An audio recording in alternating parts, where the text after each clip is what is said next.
After nearly, 10 months in office, the German Chancellor Friedrich Merz is finally visiting China, the country that has recently overtaken the United States to become Germany's largest trading partner. On Wednesday, Merz met with the Chinese leader, Xi Jinping, and also told Xi Jinping how he wanted to, quote, deepen the comprehensive strategic partnership. He also said that China had pledged to order 120 new aircraft from the European giant Airbus. Look, trade is at the very top of the agenda here. Joining Merz is a large business delegation, executives from German companies ranging from BMW to Volkswagen. They're visiting Beijing, as well as the Chinese high-tech hub of Hangzhou, where they're going to be seeing the Unitary humanoid robots there. But not everyone believes that China is the land of opportunity. You know, Germany's trade deficit with China has soared. In fact, it reached $106 billion last year, and a number of German business executives have accused China of unfair trade practices like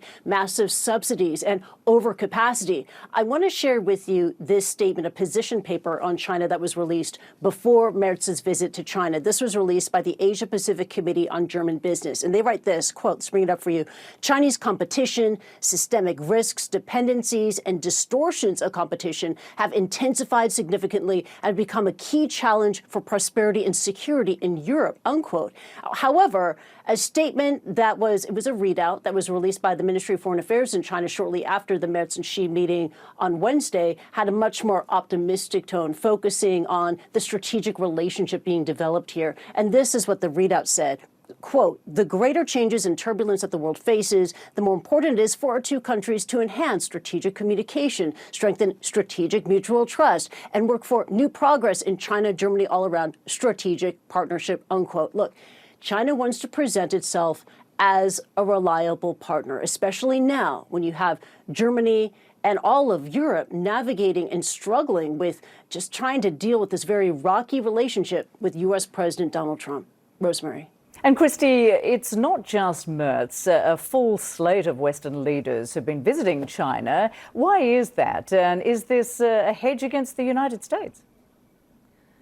Yeah, we've been reporting on this in recent months. We have the big visit by the largest economy in Europe, the leader, Chancellor Merz, in Beijing and in Hangzhou today. But just last month, you had the leaders of Canada, of Finland, of the UK. These are all Western allies of the United States visiting China. And then in December, you had Emmanuel Macron, the French leader, there as well. So why is this happening? Well, a lot of it has to do with how the United States has changed under U.S. President Donald Trump, how he continues to push ahead, especially with his tariffs, despite that recent Supreme Court ruling. And a number of these Western leaders say that they are praising the relationship with China at this time because it's good for stability and their own national security.